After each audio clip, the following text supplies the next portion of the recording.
Coming.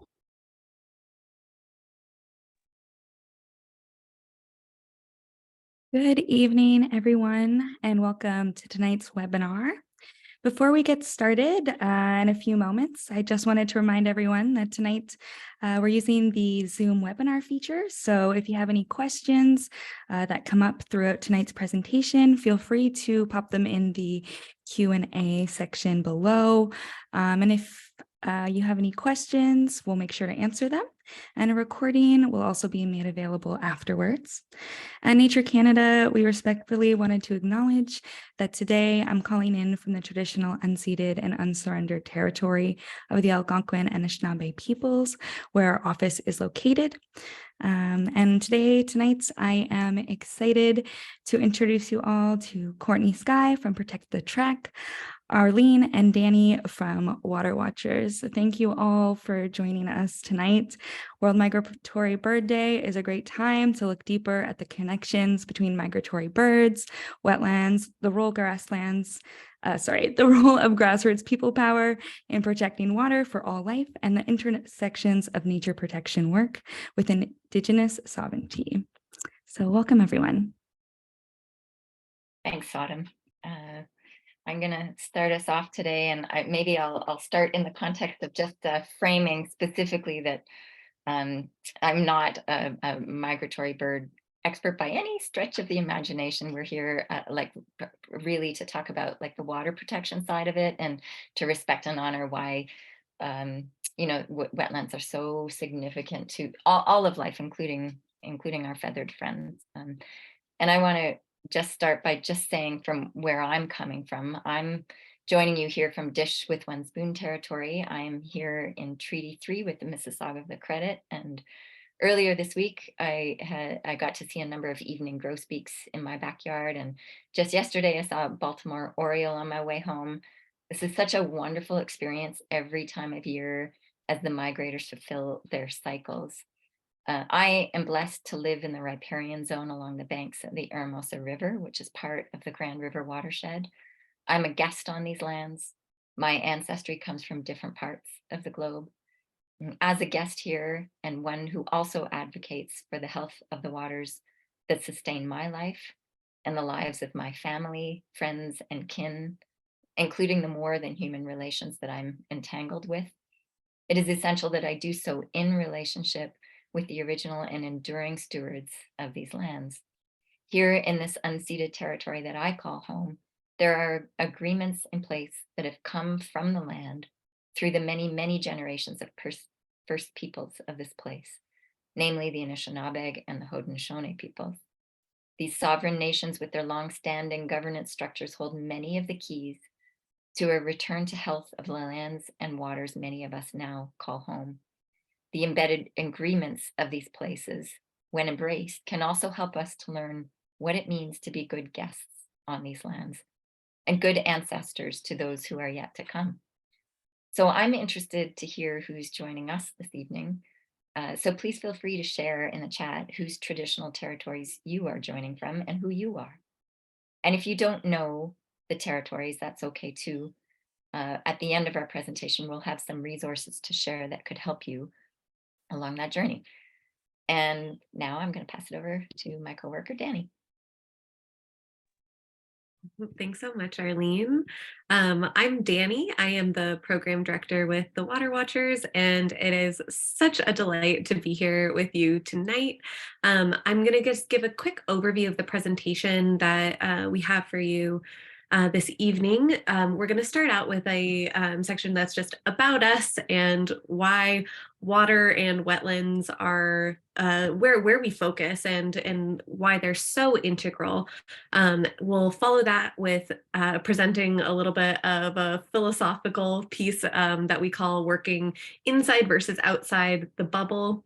And we'll also share some different approaches to water protection, as well as zoom it out to this kind of 10,000 foot view where we'll actually be able to have a little bit of a deeper look at the systems around us, which is one of my favorite parts of this. And then we'll have some discussion time all together. And there is a Q&A function, I'm pretty sure, on the webinar tonight. So you can drop any questions that you have throughout the presentation in there. We're hoping to keep our time together as engaging and as informative for you as possible. So we'll be switching a lot between our speakers, and we built in some kind of reflection points throughout. And yeah, we would be happy to see your thoughts and questions and reflections in the chat box throughout our time together tonight as well. But it's also okay, and we encourage you to engage in some deep listening with us as well. Without further ado, I'm going to pass it over to Courtney. My name is Courtney Skye. I'm Mohawk Turtle Clan from Six Nations of the Grand River Territory, and I'm co-director of an organization called Protect the Tract. The Haldimand Tract, it is an organization that has come out of the 1492 Land Back Lane movement. So if you're familiar with some of the land defense actions that have been taken by the Haudenosaunee in Caledonia, Brantford, and along the Grand River watershed, it's informed by the people movement, the grassroots-led movements that have happened in our community to push back against the unwanted development that has happened along the Grand River. There have been many points in time where Haudenosaunee people have protected the water, our right to land tenure along the Grand River. But this is most recently in my lifetime.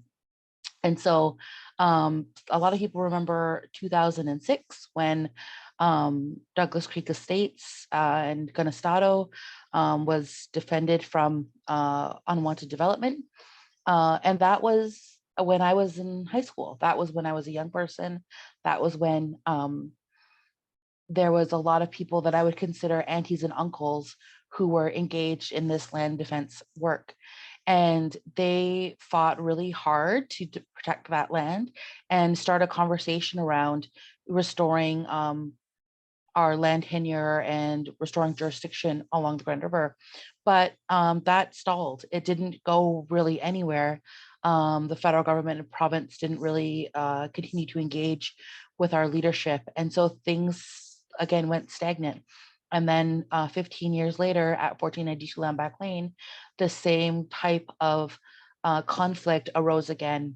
And so in our community, there's a lot of conversations that happened about this cycle that we were seeming to be stuck in around, people forgetting about our land tenure relationship, having to defend the land at a great cost to our people. Haudenosaunee people were having to put their lives on hold, their bodies on the line, and deal with a lot of police violence and risk to their personal health. And so a moratorium was declared along the Grand River.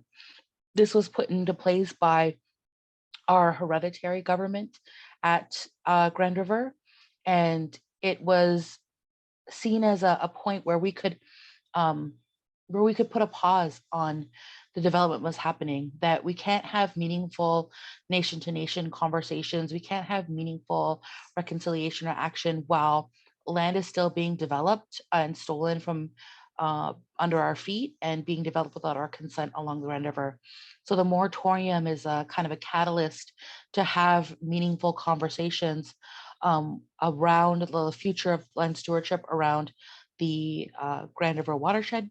And Protect the Tract is the public education campaign that is mobilizing this moratorium.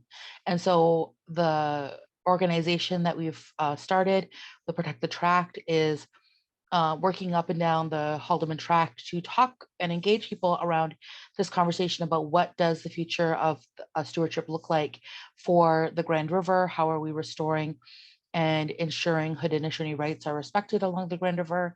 And how do we protect our people from having to continue to engage in land defense actions that are very costly in many different ways and continue to see harms, that we have a more dignified and relational discourse that is based on treaty relationships and those like the Tuwar Wampum approach to resolving these kinds of conversations. So we do a lot of work, and this is just, and the people here that are pictured in this photo, it's two of our hereditary leaders. You can tell they wear the antlers on their traditional headdresses called gastoas, but they wear antlers to signify their roles as chiefs of their families. And then on the far right is Skylar Williams, who's a spokesperson for 1492 Landback Lane.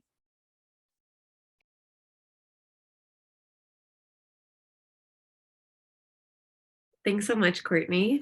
I always love getting to hear you share about Protect the Tract, and I know that we're going to have lots more opportunities to hear about the actions taking place. And so I'll share a little bit about Water Watchers now. We formed around a kitchen table in 2007 in a small community called Wellington to respond to hyperlocal water issues and threats to water that were happening in Wellington County. Arlene was at that kitchen table, so she can tell you all the details from all over the years. But particularly over the last 7 years, we've grown from that hyper-local focus into a provincial organization who supports and advocates and organizes people on water issues, including organizing in solidarity with other movements across Canada and the world. And just last year, we actually announced that we're dropping the Wellington from our name. We used to be the Wellington Water Watchers, and we still will respond to that, but we've been going by the Water Watchers now, and that has also brought a refined mission and vision to our work. Which you see pictured in front of you. And our vision is a society where people recognize that water is inherent to all life, live in balance with nature, and build just relationships with each other. And Water Watchers empowers people and communities to work in solidarity towards social justice through the unifying lens of water. Thanks, Danny. Yeah, and one of the things that has been a guiding North Star through our time together in efforts to be advocates for water, and increasingly so more over the years, that I feel these two guideposts are becoming more central to our work. We have heard time and again and have learned to recognize that, as advocates for the health of our waters, our wetlands, our groundwater, all of those, I guess, like geological formations that hold the lifeblood of this planet, and all of us, is that to be able to do that with good integrity, and to be able to do that, I think, effectively, is to be able to work within these wonderful guideposts. So all along our way, we're just recognizing that in our work, centering Indigenous sovereignty is critical to our work. So as a predominantly settler-based advocacy group, we have an important voice and an important role to play as we're applying the levers of pressure to ensure the kind of protections that I think all of us are after.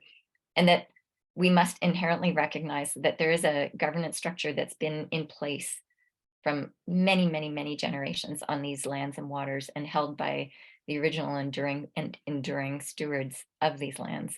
And that, the question comes to mind always, and within our advocacy work, is whose laws supersede, whose laws actually are the authority on these lands. In the moment, we have our colonial structures and their governance and laws. And we must also recognize that there are traditional governance and traditional laws that are rooted and come from the land and the waters, and held and embodied by First Peoples who are intact with their traditional governance structures. And we have much to learn from these two things. And it's really interesting to think about a braiding approach of knowledge systems, and a braiding approach of the ways of being in relationship with both advocacy and water protections. The second guidepost, which I think is an interesting one often within our, I guess, typical advocacy movements, is this idea of deepening personal relationship with water. And I think that this is a practice that it took me a while to get accustomed to in my world as well. But the understanding that, water herself, there are many, many, many studies, many different, studies we could point to of people who've done, different types of work with water in the way that Dr. Emoto comes to mind, where you can project your emotional experience onto water and it reflects back the things that one might be projecting onto the water. There's studies that show how, there is this undeniable relationship between water and like the viability of life on this planet, this blue planet Earth. And so what would we glean from deepening a personal relationship with water? In what ways would the 90%, I mean, the stats are different, 70 to 90% of my body that's composed of water, in what ways would my framing, my way of viewing water advocacy shift and change if I continue to embrace and deepen my personal relationship with water?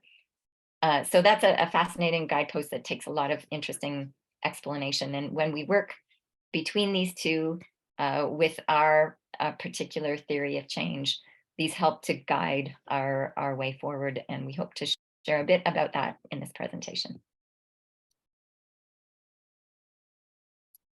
So next question is, why water? And I guess maybe I've pointed a little bit to it. We all know the various stats that get tossed around. Our bodies are made predominantly of water. We look at this planet from outer space. You look at it and it's a glowing blue globe composed of water. It is the source of life. Everything, every living thing on this planet requires water to be alive. In fact, so much so that when we're looking elsewhere for another planet B, we look to see if there's a source of water on those planets, because we know that's what we need here, or that's what we know that life requires water. So water is life, and it crosses all sorts of it through every single culture and religious belief. Water is central in so many ways. Water is also, undeniably, you wake in the morning and it's one of the first things that I reflect on. I need a drink of water. And when I'm in relationship with it, I think of all the many other forms of life that are requiring that in the morning. Because it's not just me in my world, in my family, in my home. It's every living creature across this globe in their families, in their homes, whether there are human or non-human relationships. So water is this universal common denominator. It binds us all across the globe, regardless of any of our demographic representation. We all require this, human and non-human, as I say.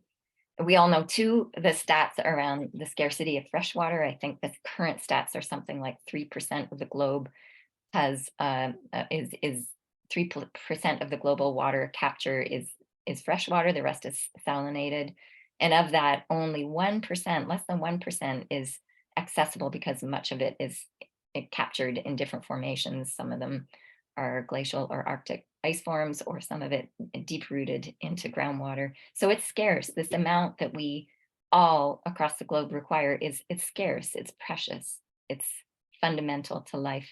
And we also know the very many ways that water currently is under threat. There's the ways that we've known for some time and have been sounding the alarm for some time, which is pollution and threats to water.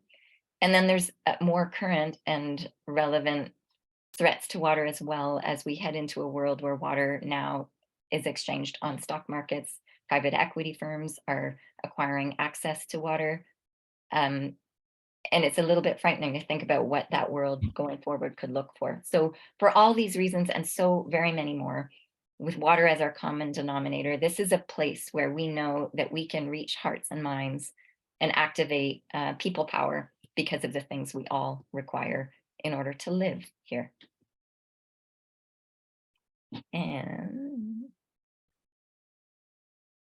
Thanks so much, Arlene. I just always love hearing you talk about water too. I know that it's our shared work and the shared thing that has brought us together at Water Watchers. And you just put so much heart into sharing around it too. So just appreciate you.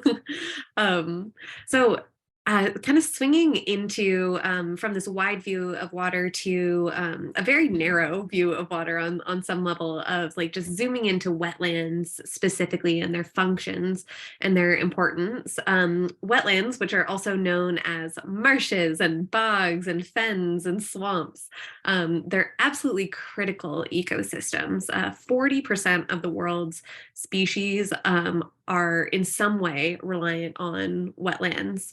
And these are really special place-based ecosystems that provide all of these critical services and things like flood and erosion control, water purification, their biodiversity harbors, water storage, carbon sinks, and all of that they is framed into this that they are really these special place-based ecosystems that arise in response to the geologic history of the landscape. And wetlands are where they are because of the common need over time to hold excess water, and all sorts of species have come to rely on these as ecosystems. And because they're harbors for biodiversity, the impact of wetland loss to other species is felt deeply as well, and is also well evidenced. Looking at wetlands and migratory birds, I think that if you've spent any time around a wetland habitat, you've watched the birds come in and out and play. And one of the most important events in the life of a migratory bird is actually migration. It's the pilgrimage between its winter and summer homes and then back again. And this is a period of great vulnerability for the birds too, a time when they are experiencing their highest mortality rates. And finding suitable habitat along their journey is paramount to their survival for almost all of the migratory bird species, because their migration occurs in steps and legs rather than in one fell swoop. So these habitat patches, called like stopover sites, they provide migrants with appropriate cover in which to rest and refuel and seek protection from predators and inclement weather before moving on to the next leg of their journey. And a diversity of wetland community types, there's different kinds of wetlands, also provide different kinds of habitats for different bird groups. So wetlands are also especially critical during the breeding season for migratory birds. They provide the habitat for the breeding, the nesting, and the rearing of their young. And there are even some bird species whose geographic range, the migratory range that they move through, that it's actually defined by the presence of certain wetland types. So there's this connection between migratory birds and wetlands that's just very, very well evidenced. But I was talking with my friend and colleague, Dr. Susan Glassauer, who is the president of the Canadian chapter of the Society of Wetland Scientists, to see if she had anything else that she would add to this conversation. And she offered this really wonderful, really insightful idea surrounding the symbiosis between wetland ecosystems and the birds, that the presence of the birds really underlies the complex ecosystems that surround the wetlands. So while there are these directly observable, like dependent relationships between the migratory birds and the wetlands, that there also is this like much greater ripple effect that's woven into all life forms, depending on wetlands as well, with the presence of the migratory birds there. Arlene, is there anything else that you wanted to add to this connection with migratory birds? I know you're a bit of a bird nerd like I am too. So Yeah, thanks, Danny. I mean, I think as I was just listening to you speak about the complex ecosystems and the ripples out, I just think about the excitement that exists in my personal community too. As soon as, there's a little WhatsApp group that talks about, oh, I just saw the first warbler, or, the ripples that happen in our human communities too, in relationship to the travel of these feathered friends as they come through, and really what that means at a deeper level in terms of the turning of the wheels and the shifting and changes of cycles. Like we all feel it. There's a call that's deep down inside that we all respond to around the essential nature of these migratory routes. Thanks for that. And unfortunately, in the context of all the wonder and awe that we can hold for these connections between migratory birds and wetlands, wetlands are under threat. There is profound loss happening globally of wetlands. It's the statistics vary, but it's somewhere around 87% of these critical ecosystems have been lost over the last 300 years. And over a third of that loss has actually been in the last 50 years. And so that's been due to things like unsustainable, unchecked development, climate change, resource extraction, pollution, and invasive species. And the bottom line of that is really that these critical ecosystems are not protected in practice. There's a lack of protection, and destructive activities are not happening in isolation, though, and they are fundamentally connected with and driven by power and politics and people. Especially as it connects, I will say, to domination over the land and accumulation of excess wealth, which I would also generally frame as connected to each having ties to capitalism and colonialism. And we'll expand a bit on that a little later in the presentation too. But the information that I've shared and that Arlene has shared so far has been from a very Western perspective. So Courtney, I'm going to pass it over to you to share as you'd like about wetlands from your perspective, and contextualizing that into Indigenous perspectives and experiences. Yeah, can we go to the next one too, the next slide? I put slides in this part. Yeah, is it for this one? Oh no, yeah, go back. This is fine. Yeah, so our experiences, I was gonna like always contextualize this as like with the current state where we are with Indigenous people being dispossessed and not having this ability to maintain our relationships with birds and water and things like that. It has to be contextualized within Canadian colonial history and the reality of Canadian colonialism and how that has impacted and displaced Indigenous people and our ways of knowing and being. Because we have, this, we are as people, our ethnogenesis, like our entire way of living has been in a specific place.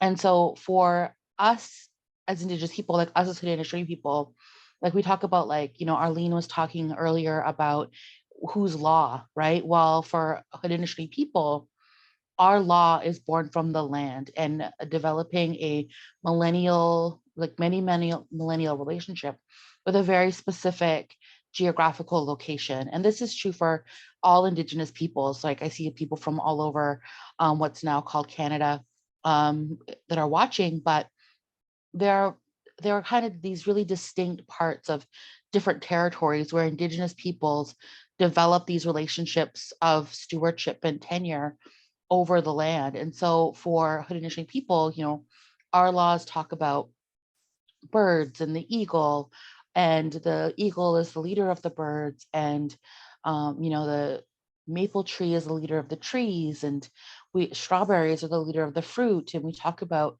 these different grasses and plants and water and fish. And but that wouldn't be true. We wouldn't have those ceremonies. We wouldn't have those rites of passage in that way if we lived somewhere else. Our culture is born from the land, and in our teachings, and in many teachings of Indigenous people, human beings are actually some of the last parts of creation to be formed. And so we have these, what we call original instructions, and it was given by the creator to like every individual thing, whether it is a rock or a tree or a bird, animate and inanimate objects. When they were created, they were given a purpose, and they were told, who they were going to be and what they were going to do and what their role was. And so birds have these instructions that they're given around things like migration, around how they hunt, around how they look. And those are distinct to that creature that was, given to them by the creator. And we acknowledge that they're doing that work. The maple trees are still providing us sap. The birds are still singing their songs and bringing joy, and doing all these different things that they were told that they could do. And so for human beings, our task is to acknowledge that creation and to have respect for it, to not take more than we need, to always have a low C or a small C conservative outlook towards nature, to know that we are conserving as much as we can to ensure that whatever is of creation survives in order to feed the next generation. We of that mindset around like, whatever you use now, you're borrowing from your children, those kinds of mindsets into our worldview. And so this idea of like, expansion or, territorial, or development, run really contrary to some of our really core beliefs and values. And so we really acknowledge that like there are birds and waters and plants that have knowledge that we don't have, an understanding of how to exist that we as humans might not understand. But we have to respect the autonomy of those other creatures in the same way that we have our own free will and autonomy to exist as they do. And that creation, they interact with each other as well. And we learn from all different aspects of creation in our understanding. And then I think as a transition, I did want to talk a little bit more about like, what does colonialism look like? And so that's our next slide here. And I just had a little bit of information about Canadian law and Ontario law specifically. So for us at Protect the Tract, we have a very specific understanding of where we are positioned. I talked about Canadian colonialism, and sometimes people have a hard time picturing what that looks like. I talk about land theft or displacement, dispossession, like how does that happen?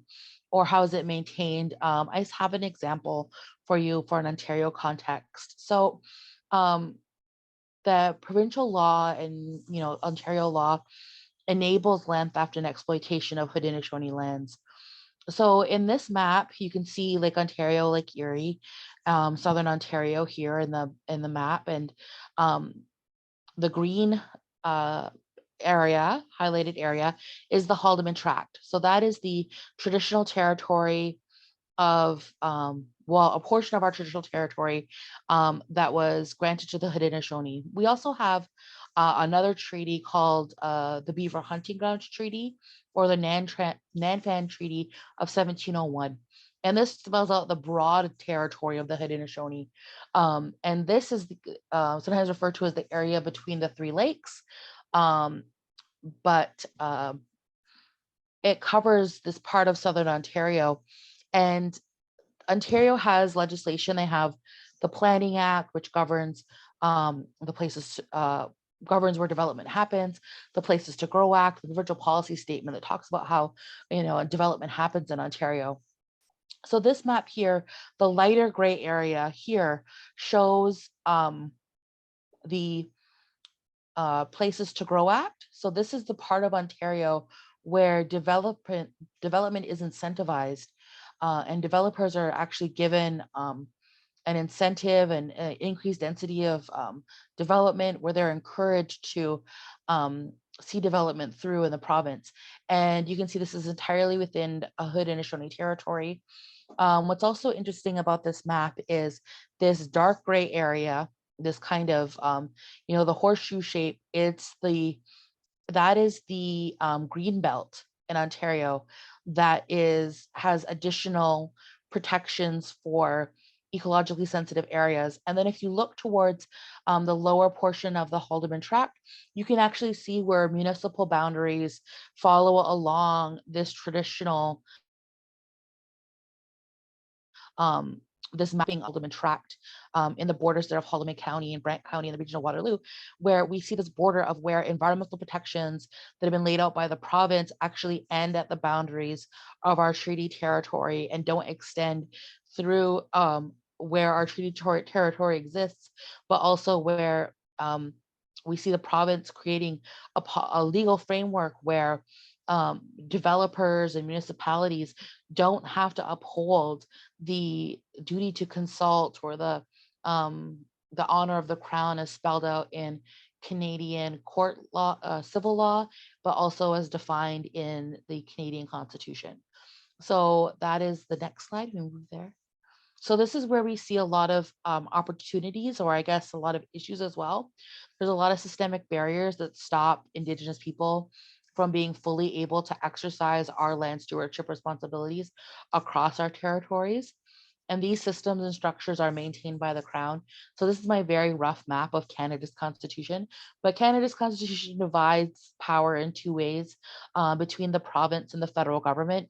The province oversees municipalities and municipal legislation under Section 9192. The federal government oversees the Indian Act and land set aside for Indians.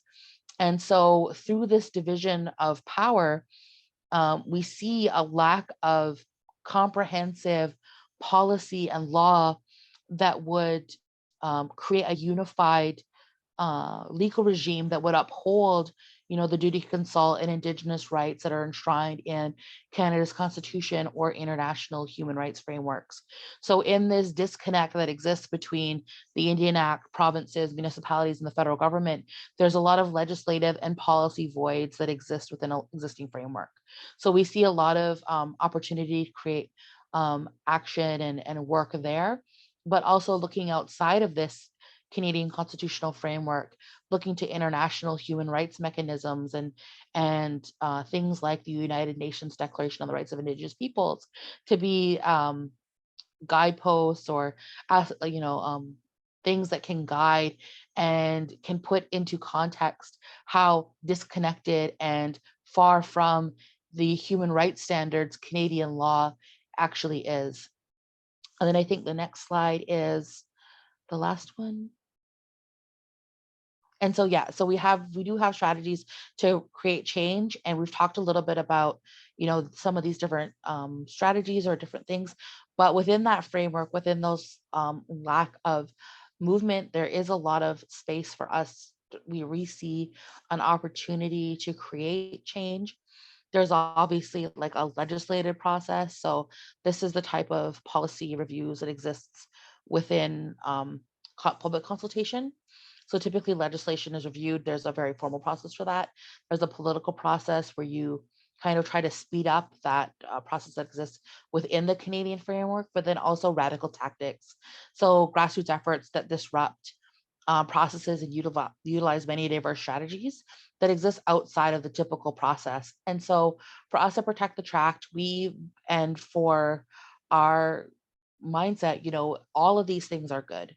And I think there can be a lot of dispute around which tactics or who's just doing what, and a lot of people having a lot of disagreement about what will create change.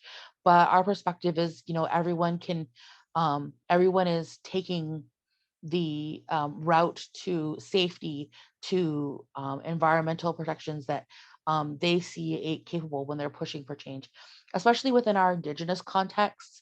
There are definitely like Indigenous people who I would say maybe I don't agree with their tactics, and there are certainly Indigenous people that don't agree with the tactics that I take.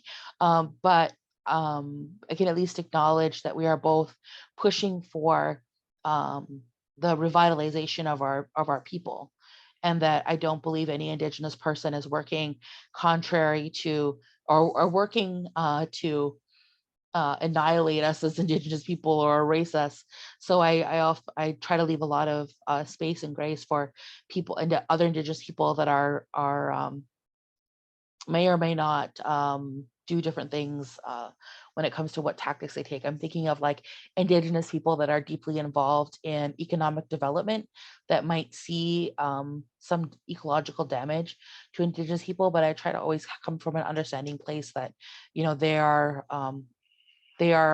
also a person that has experienced many generations of intergenerational trauma that they are trying to cope with. So that just summarizes a little bit of like where we're coming from with our tactics, but also that we're basing these ideas always within that context of having experienced many, many generations of displacement. And then for the Canadian, like national context, know that the process of colonization is different for every different nation and every different space. So for us on the East Coast, like the Haudenosaunee, you know, we were first contacted in 1535 for the Wet'suwet'en right now that are involved in protecting the Wet'suwet'en from the pipeline development. They were first contacted in 1820. And that is a nearly 300-year difference in the amount of contact and colonialism they've experienced within their nation. And so the experiences that are different from coast to coast here in Canada is quite different. And so if you're looking for ways to stand in solidarity with Indigenous people, I would say like you really have to start acknowledging that the people that you're working with locally are going to have their own distinct experiences and might fall on a different way of strategizing on the spectrum than I might as a Haudenosaunee person. Thanks, Courtney. So that we've just gotten to really sit in a bunch of information about the importance of wetlands and the reality of a lack of protection for these critical ecosystems, and the way that that lack of protection is echoed in colonization and the systemic barriers that dispossess Indigenous peoples from their land. And we've also gotten to dip into some of the strategies that create change. And so we want to spend the rest of our time together tonight presenting on some different ways to think about how we can take action to protect wetlands and all their connections and beyond. So Courtney shared this framework that's up on the screen here that summarizes some of Protect the Tract's strategies. This slide is one that is just another conceptualization of how we might think through different responses to wetland threats. So they're arranged on, you'll see on the low side to the high side or left to right as described as kind of like low impact to high impact. And I'll address that a little bit too. But first, just to get into what each of these are, there's offsetting, and these are solutions that exchange an impact for another good. And just a note for this one that experts agree that offsetting is absolutely the least ideal option because wetland functions in particular are essentially irreplaceable because they're so incredibly complex and also place-based. There's also mitigation solutions where you're trying to make the harm less severe. There's restoration solutions where you're trying to reverse some sort of a harm that has taken place or some sort of wetland loss that's taken place. There's conservation solutions where you're just trying to protect an ecosystem in the short term, you're trying to conserve it. And then there's protection where you're really like fulsomely protecting a wetland in the long term. And you'll see on the bottom that it has that low to high impact framing, and that I have these organized in a hierarchy. But I also want to note that just as Courtney was alluding to the idea that we kind of need everyone's work along the way, that while I'm framing this in terms of some like lower tiers being less desirable and the higher tiers being more desirable, really any response is better than none in my book. So there's no shame in solutions that are like aiming towards impact that hits in one of those lower tiers. And this work is all really incremental right now, I will say too. So while we dig into in the rest of the presentation why we need more transformational change, that it's also okay that right now that we have all the work that we can get. We really need everyone in on water protection and wetland protection all along the spectrum. And I just wanted to give some examples of these solutions too, to kind of show where they might sit. So the examples aren't all specifically related to wetlands, but they try to overlap.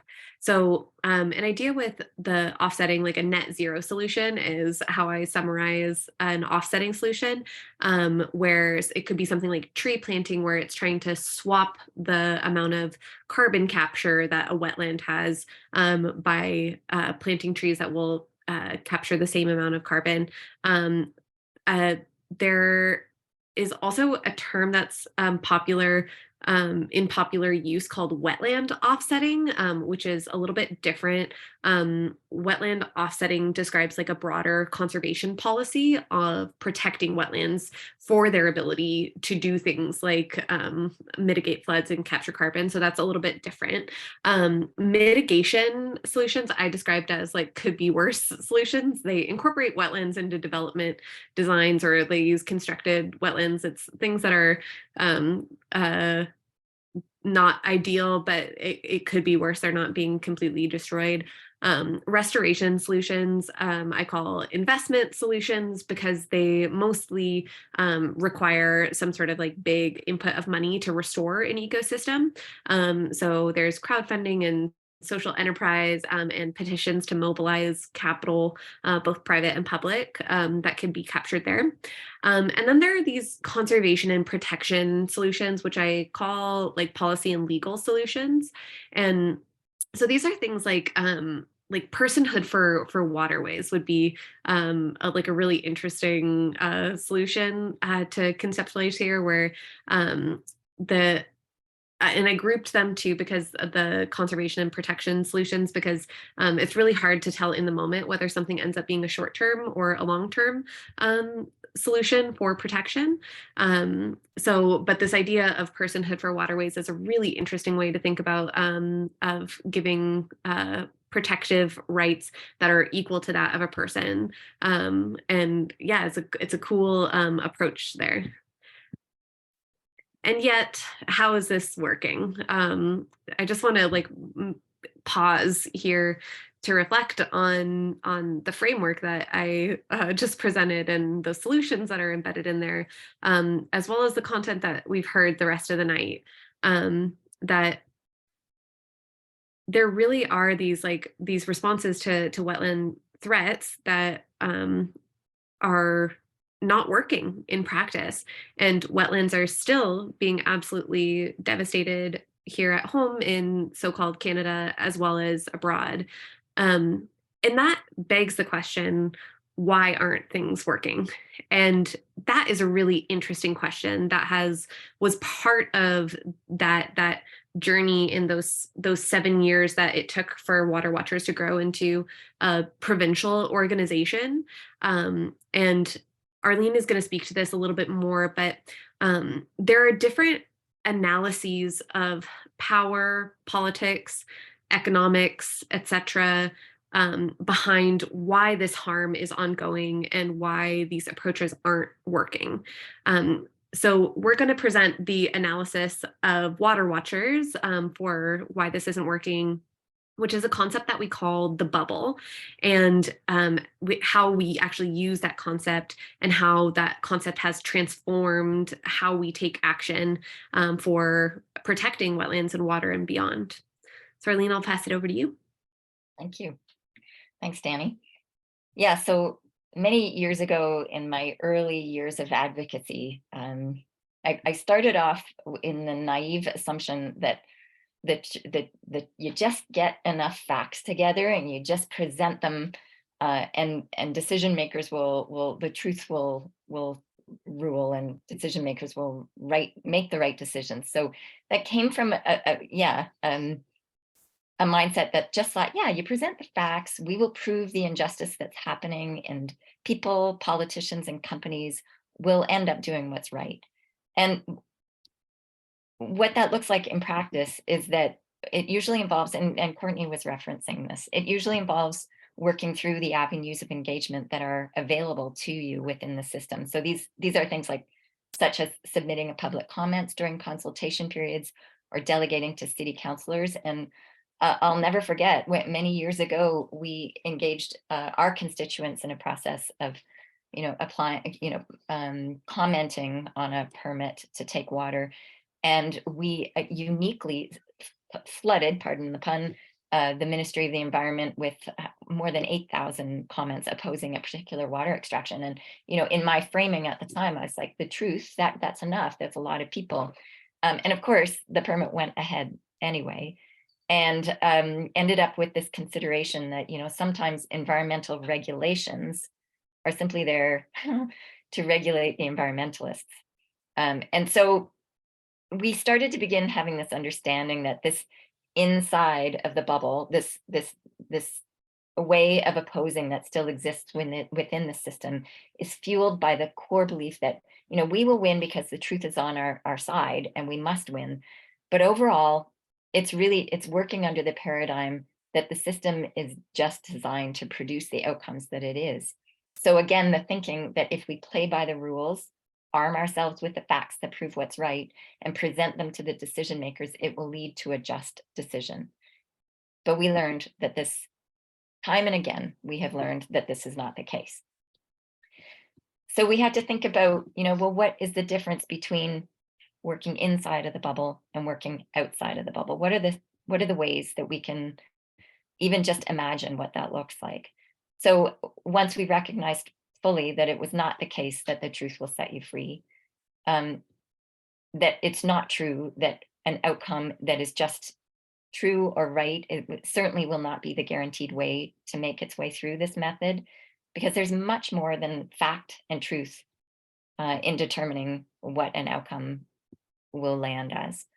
This is the hard reality we got to. There's power, there's politics, and there's people at play as well, which all can influence the outcomes of these processes, either to support or subvert just outcomes. So we had to really understand that we had to look into revealing the power dynamics behind an issue, including the systemic problems which reinforce power and are embedded into the design of the institutions we engage with in our work.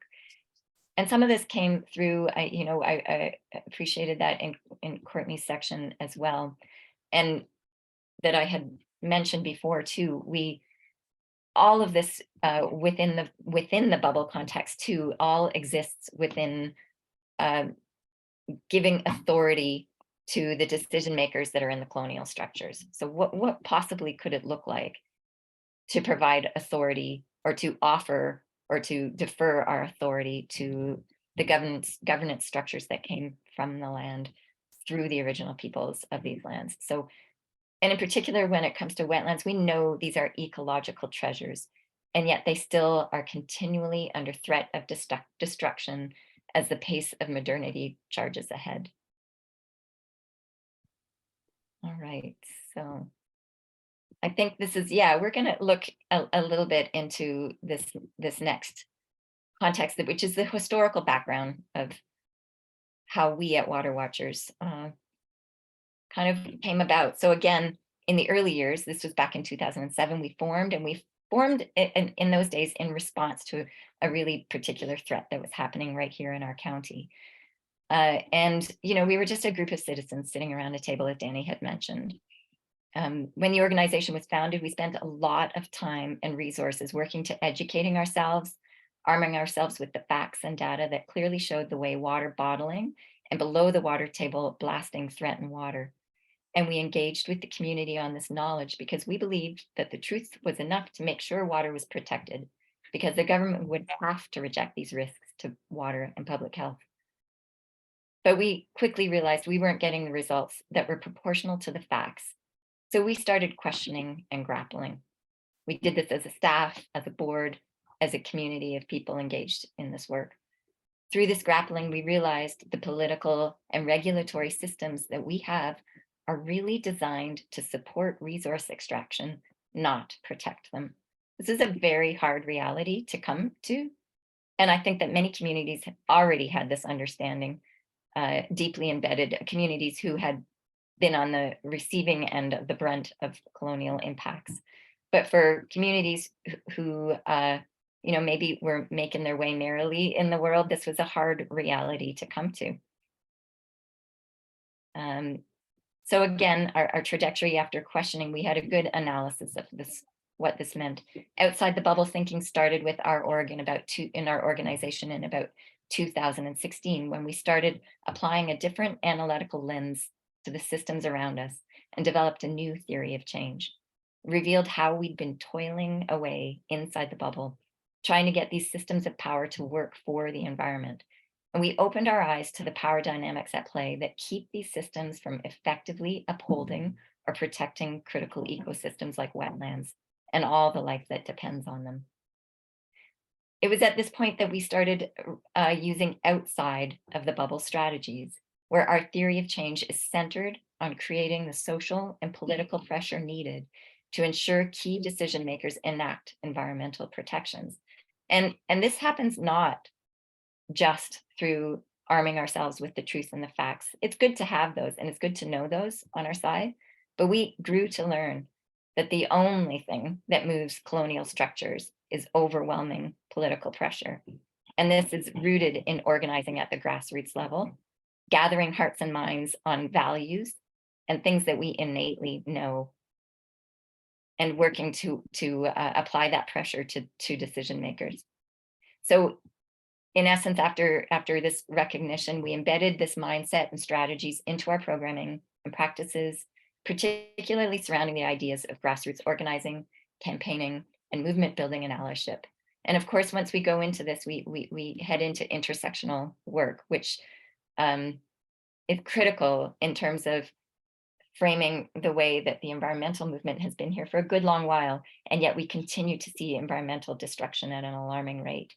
And it struck us that the one solution through that is to really understand it through an intersectional lens. I think we can move to the next slide, Dan.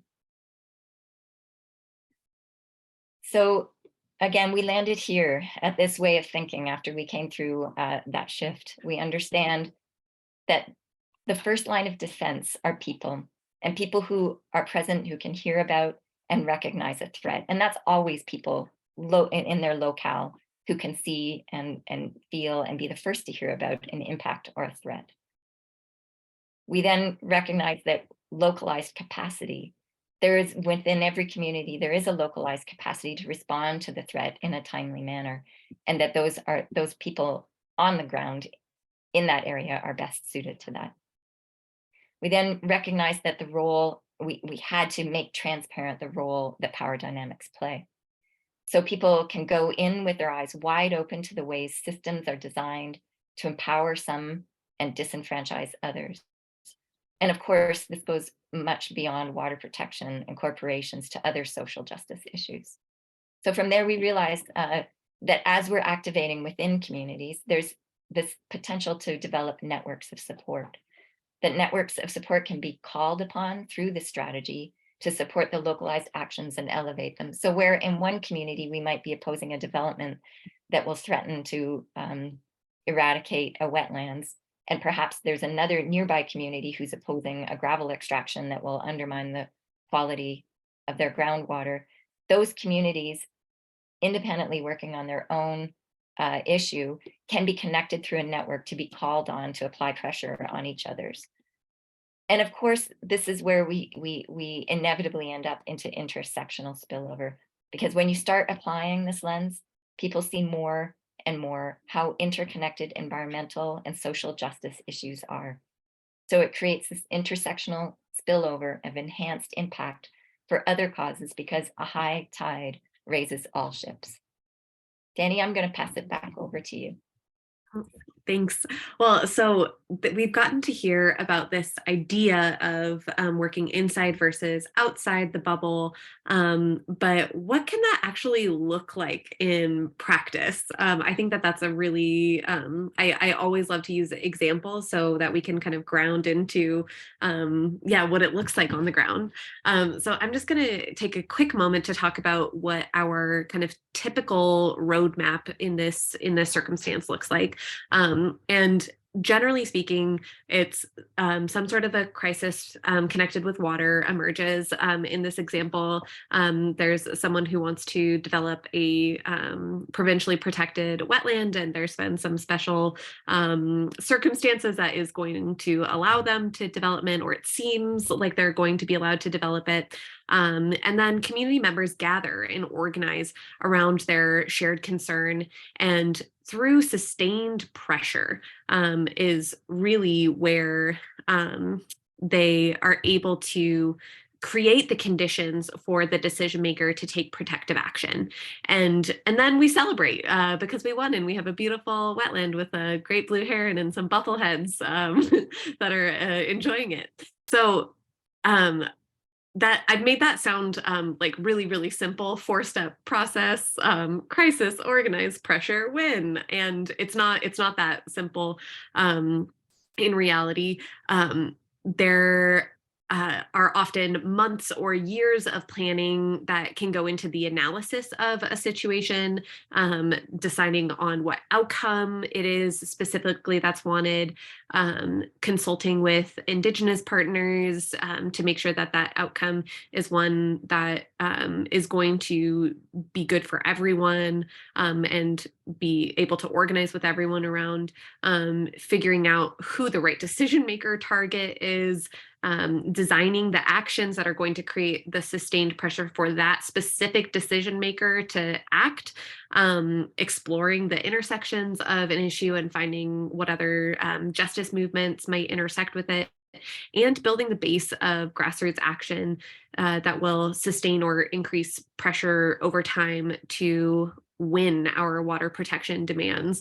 And one concept that I really like within our work, and we can dig into each of these pieces, and there's lots of these wonderful ways to conceptualize it. But we illustrated like 3 different, very different pathways to that decision maker can get to the trophy that we're hoping that they get to, that they choose to walk that path.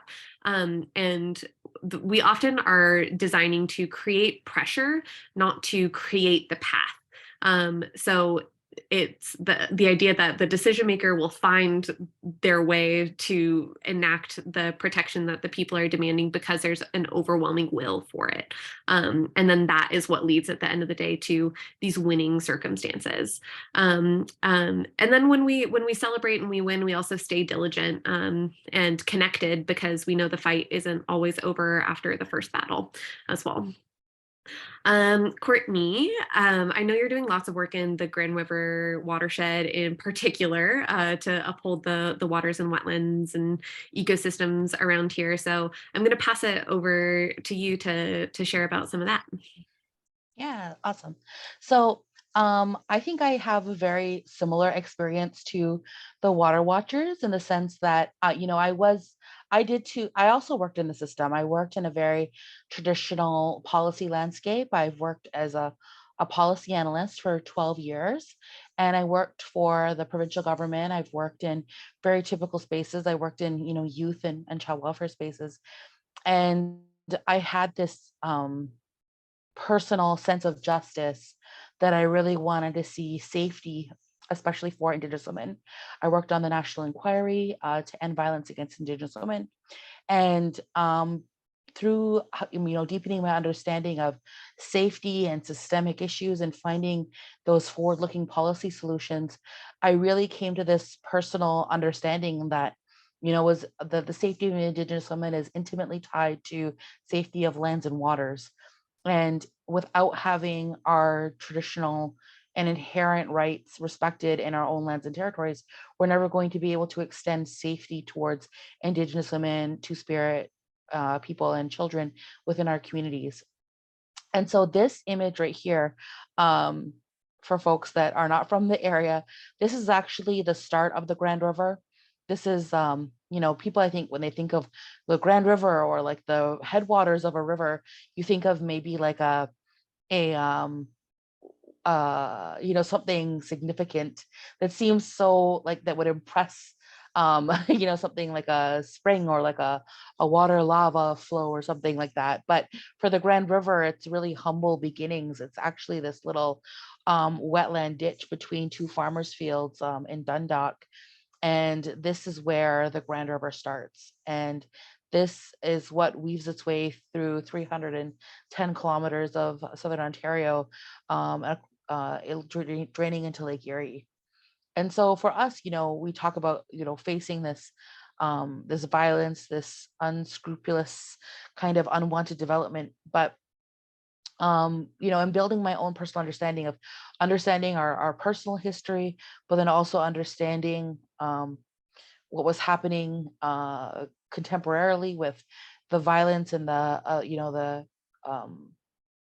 disproportionate violence that Indigenous peoples face. It impressed upon me this very urgent sense to do something, because I don't have my own children, but I'm an auntie. I'm an auntie to 6 little girls, and I have 6 young Indigenous women that are looking up to me. And yesterday I lost one of my cousins in my clan family to violence, and she became a Indigenous woman that experienced homicide in her life. And I know that without enacting the stewardship of our lands, we're never going to be able to have that safety for our people in our communities. So can we go to the next slide, please? And this is where Protect the Tract actually came in and developed, what does that actually mean for us? And so our vision is that we know Haudenosaunee sovereignty is maintained by Haudenosaunee people who are knowledgeable about our connection to lands, that they're confident in their identity, and that we're politically engaged.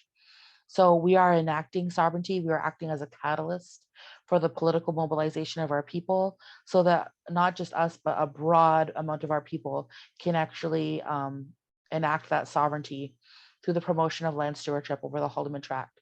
So the way that we do that is that we inform and engage Haudenosaunee people through accessible platforms. We empower Haudenosaunee people to engage politically, but we also build relationships with allies and influence decision-making to advocate for change. We want to prepare our people and restore the cultural knowledge that our people have had taken away from them through processes of colonization and residential schools, and that we are building relationships to empower our people so that we're able to enact that land stewardship and the water stewardship that we need to, because it's so important for us to be able to have those that safety, as I was talking about, for people in our community.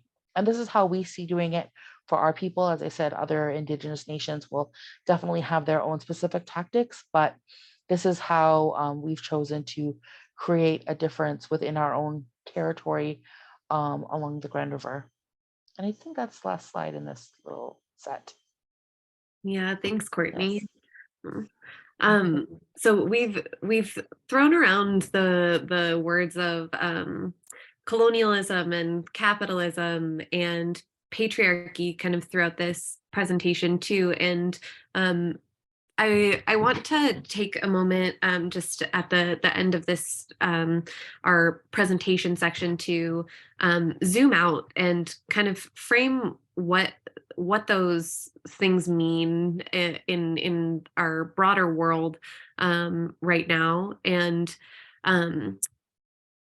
there is this really, I find it a really salient analysis of the context of global environmental degradation and social injustice that is from a modern philosopher and social movement theorist and transformation scholar named Johanna Macy.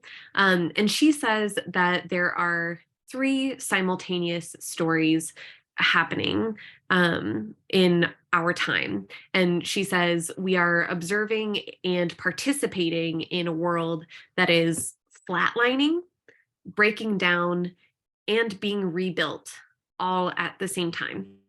So Macy describes that flatlining as the business as usual that you see in front of you, the business as usual or colonialism. And that is really describing the system as it stands. It's where the few benefit while the many struggle. And Macy describes the connections between colonialism and our current systems, especially noting the drive to exploit the earth that we collectively depend upon, and to exploit human labor as well for economic gain that serves the concentration of wealth amongst a tiny, tiny number of people globally. So we might also describe this business as usual or colonialism as the bubble. That's the stuff that is representative of the bubble. The idea that we're experiencing some sort of breaking down is summarized as the great unraveling of the systems that are supposed to support life. Business as usual is literally killing us. It's killing our planet. And in response, the economic, health, governance, and social systems built around business as usual approaches are unraveling in many different ways. They're described along that right-hand axis of the graphic there. It talks about COVID, climate collapse, economic depression, failing democracy, a crisis of meaning that many people are experiencing. And also simultaneously is this idea of while we unravel systems that aren't supporting life, we're also simultaneously moving towards different kinds of systems, which Macy calls the Great Turning. And that's evidenced by movements that honor people and the planet and confront a host of social justice issues in really intersectional ways. So the Great Turning in this context, we could also name as approaches and movements that are getting outside the bubble. They're asking for something different. They're demanding something different. They're demanding that business as usual systems change, that systems that do not honor life can't have a place in the future, and that we need to pursue different societal operating standards. So I just want to pause there for a moment and say that this analysis of our current system and of our world, these three stories, might be resonating with you, or you might find yourself rejecting this analysis outright as well. And I just invite you to notice in your body and in your mind how you're responding to this this framing, this analysis, and reflect on what it might tell you about your positionality within these stories as well. Maybe business as usual has served you and your ancestors or your company very well. Maybe you're deeply impacted by the unraveling that's happening, or maybe your heart is incredibly inspired and motivated by the Great Turning. And however that sits, I think what we can all agree on is that we're in the midst of moving towards something different. Or at very least that things like wetland loss and biodiversity loss and climate change illustrate how we desperately need to move towards more sustainable systems and societies that will sustain life. And the follow-up that Johanna Macy has from that first analysis is that transformational change happens when we work towards three mutually supportive strategies. And those are to reduce harm, to transform systems, and to shift values and consciousness. So the holding actions in defense of life, I summarize it as reduce or slow harm. It's a literal need to stem the bleeding that we're seeing around us, and to preserve what we can for as long as we can through this transformation process. The transforming systems is this, Arlene often summarizes it as facing with courage the truth of what is driving the climate crisis. And that's that our systems aren't serving the many, they're serving the few. And that we need to co-create structural alternatives to these systems. And that considering wetlands, that might mean like thinking about solutions that hold bad actors to account or shift power and resources or uphold and support community-led solutions, or just generally allow us to proactively imagine a different kind of future rather than submitting to the forces that have got us here. And then last but not least is this shifting perceptions and values, or values and consciousness. Johannes says, any new structures or patterns will die unless they are deeply rooted in our values, in our beliefs, in what is worthwhile, and our assumptions about the nature of reality.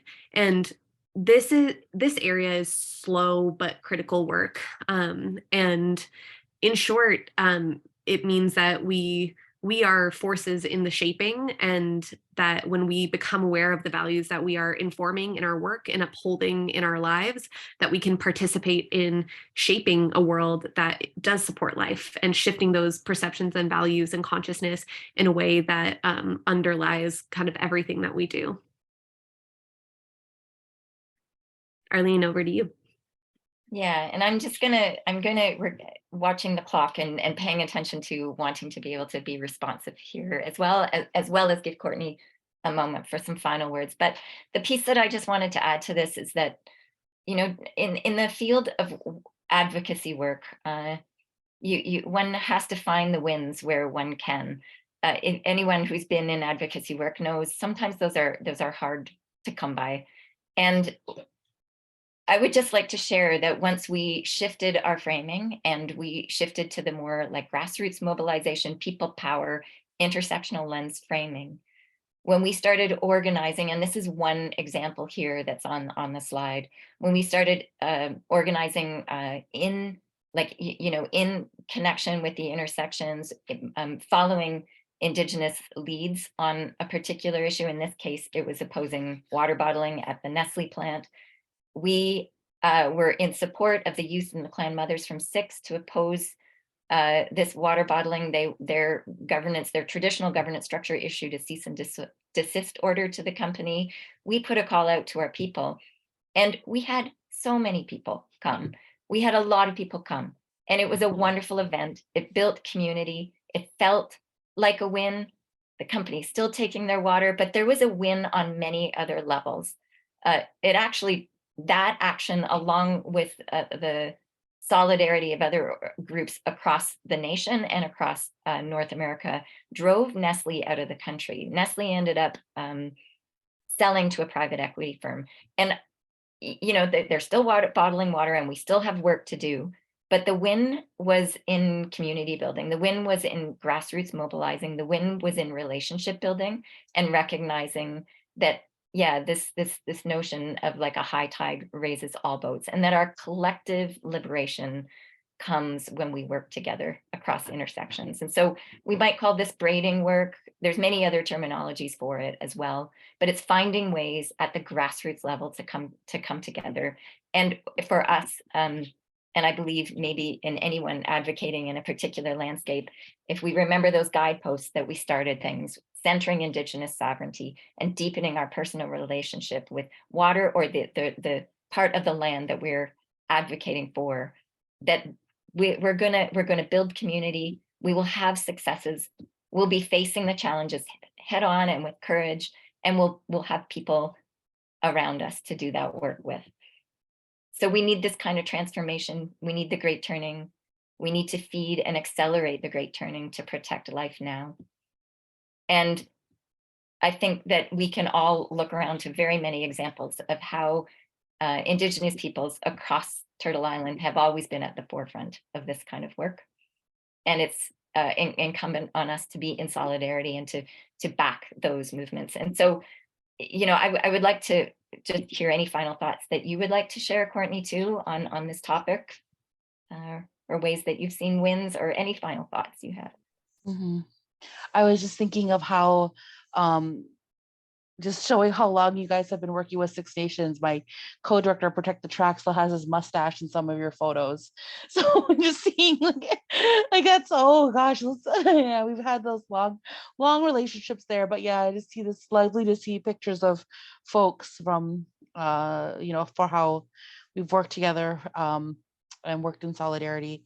I think that's true, right? Because I think that what's changed, what I've seen and what I've experienced through different movements and allyship work is that people come at this at different points in their life and at different knowledge levels, and that people are often very scared of making mistakes and of not knowing where to start. And I think that the biggest part is that as Arlene is emphasizing, that work of relationship building, that it's not necessarily that the strength and the power and the progress is done through having real relationships between people, as opposed to thinking of just like a policy goal or things like that. That the value and the worth, I think, of doing this work is really in transforming relationships. I think that through relationship building, I've seen many people transformed in a way that they cannot go back. You know what I mean? Like once people really deeply understand these kinds of concepts, or they're aware of it, it's not easy to turn away from that knowledge. But it can be very disturbing and overwhelming for different people at different times. And so when I think of 1492 Lamback Lane, there are folks that might have been against the community or against the organizing in 2006, and then 15 years later, they're still living in the area, still living in Haldimand County. They see the cycle emerge of the colonial violence that people experience, and they say, you know what, we did experience and see how your issues and concerns have been ignored, and and we witnessed how you guys have been pushed again into doing a land defense action. So instead of turning a blind eye, they decided to come down to Lamback Lane and to visit and to see people, and then those people decided to come back again. And then maybe a month later, they decided to bring a meal.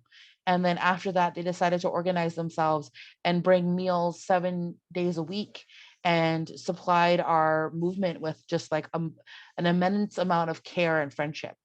And those folks that we organized with and did that allyship work, it was through the relationship that they had built, where their solidarity became solidified. They had the time to work through their own knowledge growing and be pointed in these really useful directions for how their own local advocacy work was going to go. And I think that is also really important when we think about, like, how are we actually taking control of what the climate response will be locally. That especially for us along the Grand River, we're in one of the very critical, ecologically sensitive and environmentally significant places in one of the most densely populated areas of North America. And we need to be very strong in how we're stewarding this amount of fresh water through climate change and global warming. So we do really want to have folks be aware of that, and also just thinking of, like, if these are if I think everyone has a sense of justice and fairness in their gut that they are looking towards, wanting to mobilize around. And if you feel that I want to do something, I don't know where to start, then just look to your local community, see what they're doing, and start by trying to build relationships, and let it take the fluidity that relationships take as they grow, emerge, change, and don't be afraid of don't let fear hold you back from being able to pursue this kind of relationship. Because I think even for us, like at Protect the Tract, and with our partners like the Water Watchers, like it's just an invaluable kind of partnership that is brought a lot of value and happiness, and really made this work enjoyable and friendly. We got rained out on an action we were trying to organize together recently. And instead of seeing that as a loss or a setback, it was really like this time where we got to spend and enjoy each other's company and enjoy a meal together. And we saved, it was just like, it was still good. It was not, it was raining, it was cold, but we still had a good time together. So yep, that's, I guess, my final thoughts.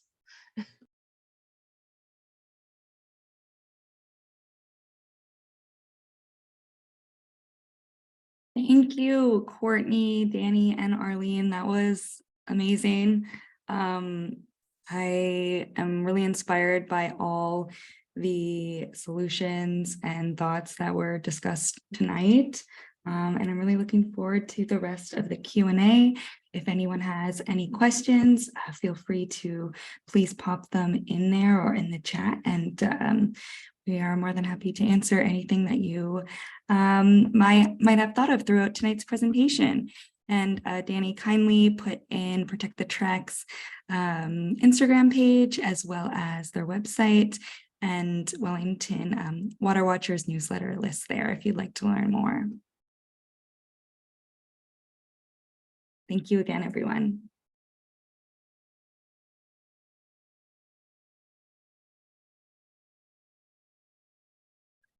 Yeah, and if there's no official questions coming through too, I do have just a couple more slides that are more kind of invitational on what you can walk away from today with as well, and what we can invite you into. If I'll just get my screen share back up here. So just a really quick look at there was a lot of information and a lot of just really beautiful sharing from tonight, and it can be really overwhelming, I think, also to think about what does that mean in your context. And Courtney shared this idea of don't let fear hold you back, and start investing in building those relationships. And so we have a couple other calls that we would, I think, put alongside that, and uplifting to that, exploring solidarity resources in general, educating yourself on what it can look like to be in solidarity with Indigenous peoples and other movements, I think is really, really critical. We have a great webpage that has, it's not perfect, but it has a bunch of resources, and I'll drop that in the chat. Yeah, just be on a personal growth journey in this context. And then also the stuff that we've been talking about is probably happening in some way in your backyard too. So looking for a local movement that you can get involved with that shares a similar kind of analysis and theory of change and idea of working in allyship and solidarity, I think is really, really easy to do. And we invite you to be in that with us if we're your local spot, and even if you're just anywhere in Ontario. And maybe there's not something near you, and this is your call to found something that is rooted in this kind of a people power perspective. And yeah, just supporting intersectional work is really important too. And the first thing on this list is be willing to get political, which is a hard thing for people to think about sometimes. But I'll just like share this idea that water protection is nonpartisan, but it's not apolitical, and that most decisions on water protection fall within the political realm.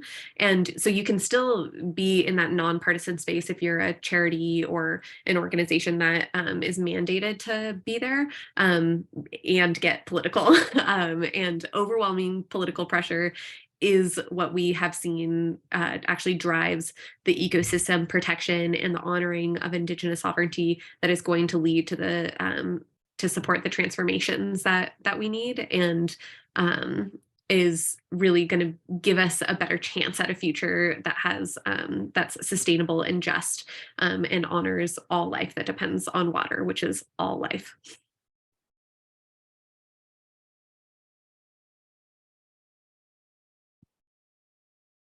And we'd also invite you to stay connected. Feel free to reach out to us over email, on our social platforms. We love getting to engage with folks. So.